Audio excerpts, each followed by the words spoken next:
कहाँ रह गई ये चंदा? अब तक तो इसे आ जाना चाहिए था। पुनीत ने अपनी घड़ी में टाइम देखा तो 9 बज चुके थे और उसने जैसे ही पीछे पलटकर देखा, चंदा खड़ी मुस्कुरा रही थी। बदमाश, डरा दिया ना हमका। देखो हम तुम्हारे लिए क्या लाए हैं। ऐसा कहकर उसने अपनी जेब से एक डिबिया निकाली।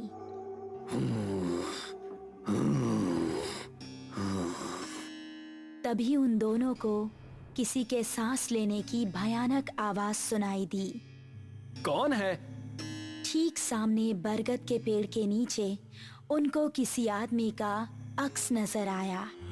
कौन है? सामने आओ। ये सुनकर भी वो आदमी सामने नहीं आया और जोर जोर से सांस लेने लगा। अभी देखते हैं कौन ससुरा है। ये कहकर पुनीत उसके पास जाने लगा। जैसे ही पुनीत उसके पास पहुंचा, उसने भी 2 कदम आगे बढ़ाकर पुनीत का गला पकड़ लिया। उसको देखकर पुनीत और चंदा दोनों का दिल दहल गया। उस आदमी की गर्दन कटी हुई थी और थोड़ी सी खाल में अटकी लटक रही थी। चंदा चिल्लाई और गांव की तरफ ऐसी भागी कि उसने पलटकर नहीं देखा। गांव पहुंची तो उस टाइम पुनीत के पिता घर के बाहर थे। अरे चंदा बिटिया, इतनी डरी हुई काहे लग रही हो? वो पुनीत। चंदा ने हाफते हुए उनको पूरी कहानी सुनाई। पुनीत के पिता ने अपने साथ कुछ आदमियों को लिया और चंदा उन सभी को लेकर उसी जगह पर पहुंच गई। यही जगह थी वो जहां उसने पुनीत को पकड़ा था। उन लोगों ने इधर उधर नजरें घुमाई तो कोई आसपास नजर नहीं आया। तभी चंदा की गर्दन पर ऊपर से कुछ टपका। उसने हाथ लगाकर देखा तो वो खून था। पेड़ की डाली के ऊपर पुनीत की बिना गर्दन की लाश टंगी हुई थी और उससे खून टपक टपक कर नीचे गिर रहा था। शहर से दूर एक छोटा सा गांव सरूपुर। रात के समय सभी अपने अपने घरों में आराम कर रहे थे। बाबूजी, हम जरा अपने दोस्त महेश से मिलकर आ रहे हैं। उसकी तबीयत जरा ठीक नहीं है ना? ठीक है, लेकिन जल्दी आना। जी बाबूजी। ऐसा कहकर वो खुश होता हुआ घर से निकल गया। आज तो सारे दोस्त मिलकर मस्त पार्टी करेंगे, मजा आ जाएगा। जंगल का रास्ता पकड़ लेता हूँ, जल्दी पहुँच जाऊंगा। अभी वो जंगल में आगे बढ़ ही रहा था कि पीछे से उसको आवाज आई। अकेले ही पार्टी करने जा रहे हो? हमका साथ लेकर नहीं चलना है क्या? अरे अर्पणा और दिव्या, तुम दोनों क्यों हर बार हमारे पीछे पड़ जाती हो? हमका साथ लेकर चलते हो कि बोले अभी तुम्हारे बाबूजी से? अरे नहीं नहीं मेरी माँ, चलो मेरे साथ। थोड़ी देर चलने के बाद वो तीनों एक जगह पहुँचे जहाँ रामू और महेश बैठे हुए थे। अबे ये क्या, तू फिर से लड़कियों को साथ ले आया? क्या करता है यार, हर बार की तरह इस बार भी धमकाने लगी थी दोनों। अब क्या करें, हम दोनों को भी अब पार्टी की आदत पड़ गई है। चलो थोड़ी सी शराब पी ली जाए। उसने पास ही रखी बोतल खोली और गिलासों में शराब पलटने लगा।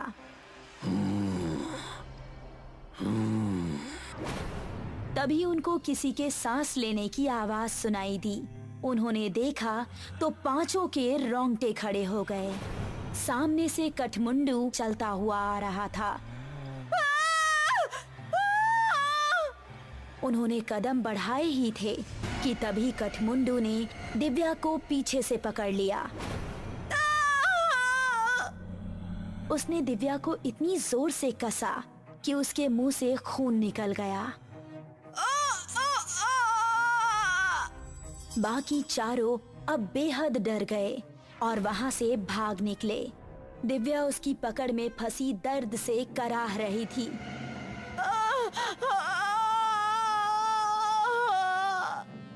उसने दिव्या को जमीन पर धक्का दिया और उसके ऊपर आ गया।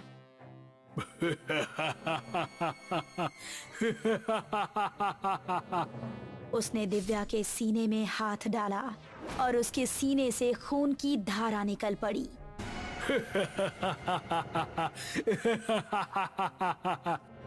बाकी चारों इतना डर चुके थे कि उनको खबर भी नहीं थी कि वो किस दिशा में भाग रहे हैं। वो काफी देर तक भागते रहे। अब अपर्णा की हालत खराब हो चुकी थी। वो आ जाएगा, रुकने का समय नहीं है। ऐसे कब तक भागते रहेंगे?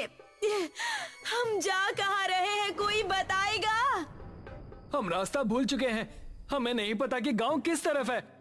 क्या कह रहे हो तुम? फिर तो हम सबका बचना नामुमकिन है। तभी पेड़ के ऊपर से एक हाथ आया और उसने महेश का गला पकड़ लिया। ये हाथ कठमुंडू का ही था। राकेश ने महेश का पैर पकड़कर उसे बचाना चाहा, लेकिन कठमुंडू ने उसको पूरी तरह से ऊपर खींच लिया और वो तीनों चिल्लाते हुए वहाँ से भाग निकले। वो देखो, सामने वो घर, उसके अंदर चलते हैं। वो तीनों एक घर के अंदर घुस गए और राकेश ने जल्दी से दरवाजा बंद कर दिया। तभी कोई जोर जोर से दरवाजा पीटने लगा। तीनों का शरीर इस समय बुरी तरह से कांप रहा था। दरवाजे की धम धम उनके दिल को दहला रही थी। तभी खिड़की से कठमुंडू का एक हाथ अंदर आया और उसने अपर्णा का हाथ पकड़ लिया। बचाओ! अगर ये यहाँ है तो दरवाजे पर कौन है? राकेश ने दरवाजा खोला तो सामने गांव के बिरजू काका थे। बिरजू काका जल्दी से अंदर आए। उन्होंने कठमुंडू का हाथ पकड़ा और छुड़ाने लगे। कठमुंडू उनके छूते ही चीखने लगा।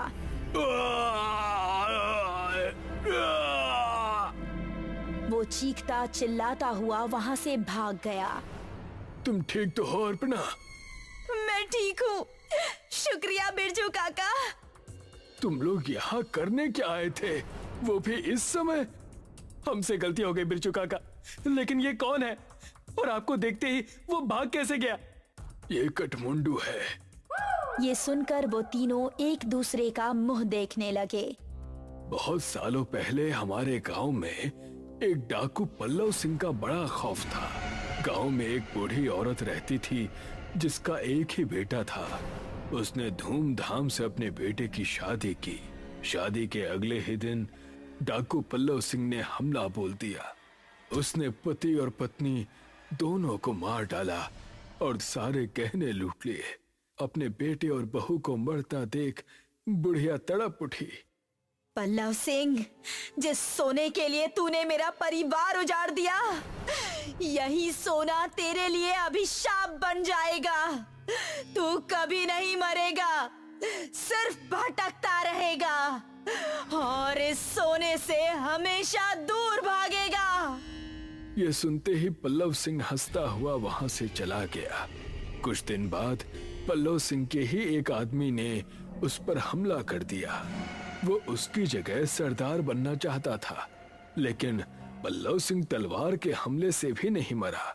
उसकी गर्दन आधी ही कटी और थोड़ी सी खाल में अटक कर रह गई। उसने अपने सभी साथियों को मार गिराया। उसने अपने उंगलियों में जितनी भी सोने की अंगूठियां पहनी थी वो गर्म होने लगी और उसके हाथ जलने लगे। बुढ़िया का श्राप अब शुरू हो गया था। उसने सभी अंगूठियां उतार फेंकी और जंगल में भाग गया। तब से अब तक वो जंगल में ही रहता है। मेरे छूने से वो इसलिए भाग गया क्योंकि मेरे हाथ में ये सोने का कड़ा है। ये कहानी सुनकर वो तीनों हैरान रह गए। चलो यहाँ से निकलो, वो फिर से आ सकता है। बिरजू काका को रास्ता पता था, इसलिए वो तीनों उनके पीछे पीछे जा रहे थे। जब वो जंगल की सरहद पर आ पहुंचे थे, तभी कठमुंडू वहां आ गया। उसने अपर्णा का पैर पकड़ लिया।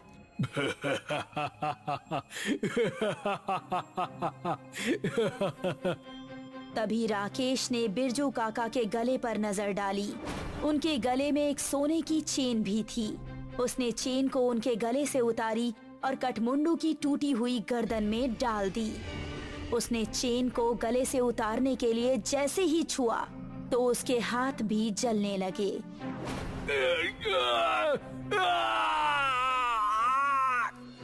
वो वहां से भाग निकला। उसके बाद वो चारों गांव के अंदर ही जाकर रुके।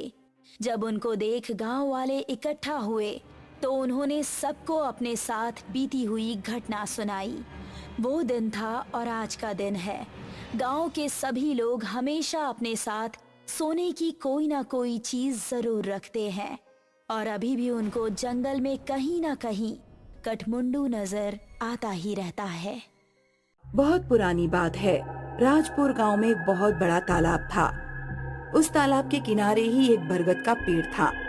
गांव की सभी स्त्रियां त्योहारों पर खूब सज धज कर उस पेड़ की पूजा करती थीं।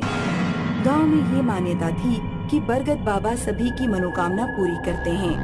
पूजा में पूरी, गुलगुले, हलवा और खीर चढ़ाया करती थीं। उसी पेड़ से कुछ ही दूरी पर एक बांस का झुरमुट था जिसमें एक सिरकटा भूत रहता था। वो सन्नाटा होते ही बांस के झुरमुट से निकलकर आने जाने वाले लोगों को बहुत परेशान करता था। उसके डर की वजह से कोई उधर अकेले नहीं जाता था। अगर गलती से भी कोई चला जाता तो वहाँ बेहोशी की अवस्था में ही पाया जाता।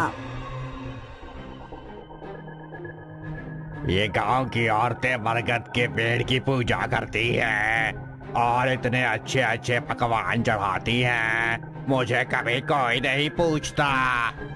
बरगद पर चढ़ाई जाने वाली सारी चीजें देखकर उसे बहुत गुस्सा आता था।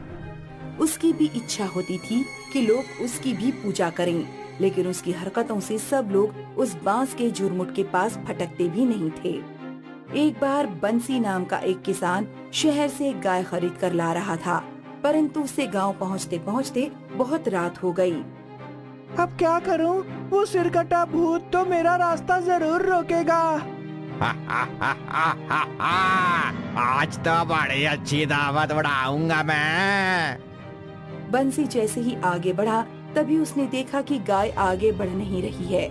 वो उसको कितना भी हाँकने की, तब तक उसने देखा कि गाय घूमकर उस तालाब की तरफ जाने लगी। अरे बाप रे, लगता है वो दुष्ट मेरी गाय को हाँक कर ले जा रहा है।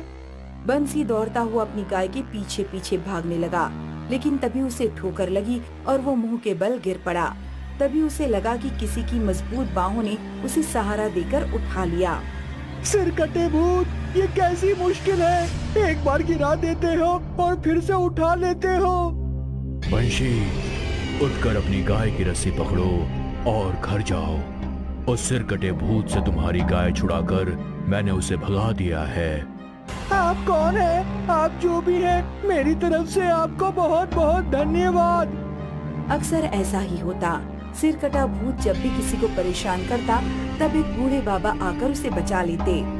मीना, आज बहुत अच्छी खीर बना लो, चलकर बरगद बाबा को चढ़ा देंगे।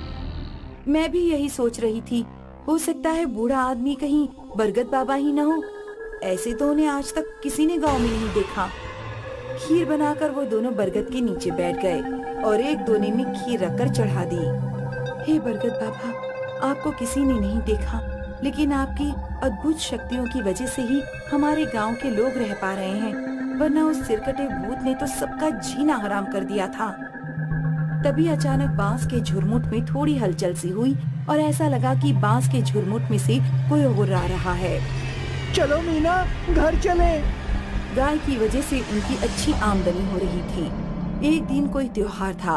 गांव की सारी औरतें खूब पकवान बनाकर बरगद बाबा को चढ़ाने ले गई थीं। बंसी की बेटी मुनिया, जिसकी शादी होने वाली थी, वो भी बरगद के नीचे अपने होने वाले पति की लंबी उम्र की कामना कर रही थी। वाह, देखो सारी औरतें कैसे सज धज के पकवान चढ़ा रही हैं और वो बंशी की छोकरी तो बड़ी छम छम पायल खनका रही है। आज इसको अपना शिकार बनाता हूँ।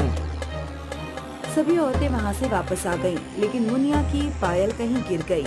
उसी को ढूंढने के लिए वो वहाँ रुक गई। अब आएगा मजा। वो उसके पास गया। तुम्हारी पायल खो गई है क्या? हाँ, तुमको कैसे पता? मैं जानता हूँ वो कहाँ है। बता दो, मैं खुद ही ले लूंगी। वो पायल मेरी ससुराल से आई है। वो उधर जो बांस का झुरमुट है ना, उसी में पड़ी है। मुनिया को तो वो पायल किसी कीमत पर चाहिए थी, तो बिना कुछ सोचे समझे बांस के झुरमुट के पास दौड़ गई। ये दुष्ट सिरकटा भूत आज इसको खत्म कर देगा। मुझे इसको बचाना ही होगा। ए लड़की, उधर कहाँ जा रही है? जा अपने घर जा। तेरी पायल बरगद के नीचे ही पड़ी है। मुनिया को अचानक होश आया कि वो तो सिरकटे भूत के नजदीक जा रही थी। इस समय कोई है भी नहीं। उसने जाकर देखा कि बरगद के नीचे ही उसकी पायल पड़ी थी। पायल उठाकर वो सरपट भागी और घर जाते ही बेहोश हो गई। ये तुमने ठीक नहीं किया बरगद वाले भूत। आया हुआ शिकार तुमने भगा दिया। क्या कर लेगा तू मेरा? हिम्मत है तो सामने आ। तभी सिरकटा भूत नीचे आया। उसने बूढ़े के ऊपर हमला कर दिया, लेकिन बूढ़े ने उसके पैरों पर ऐसी लंगड़ी मारी कि वो गिर गया। इसके बाद उसके सीने पर चढ़ गए। तू अपने कर्मों को सुधारने की बजाय एक से बढ़कर एक पाप किए जा रहा है। आज तेरा अंतिम समय है। बहुत दिनों से मैं तुझे बर्दाश्त कर रहा था। वो मासूम बच्ची अपनी शादी के लिए कितनी खुश थी और तू उसी को अपना शिकार बनाने चला था। तेरी वजह से इधर से कोई अकेला फटकता तक नहीं है। तू अपनी सीख अपने पास ही रख। मैं तेरी ऐसी की तैसी कर दूंगा। दोनों में जबरदस्त उठापटक हुई। बूढ़े बाबा तो किसी पहलवान की तरह उससे भिड़ गए थे। अंत में सिरकटा भूत परास्त होकर जमीन पर ही गिर पड़ा। बरगद बाबा ने उसका सिर, जो सिर्फ उसकी गर्दन से थोड़ा सा ही जुड़ा हुआ था, बड़ी ताकत से उखाड़ दिया। खून का फव्वारा निकलने लगा। बरगद बाबा ने उसके सिर को पत्ते इकट्ठा करके जला दिया। उसका शरीर तड़प तड़प कर शिथिल हो गया। अरे हरिहर भैया, ये देखो, यहाँ किसी का धड़ पड़ा है। लगता है इसका सिर काटकर किसी ने जला दिया है। अब तुम सब निश्चिंत होकर जब चाहो तब यहाँ आ सकते हो। सिरकटा भूत अब खत्म हो गया है।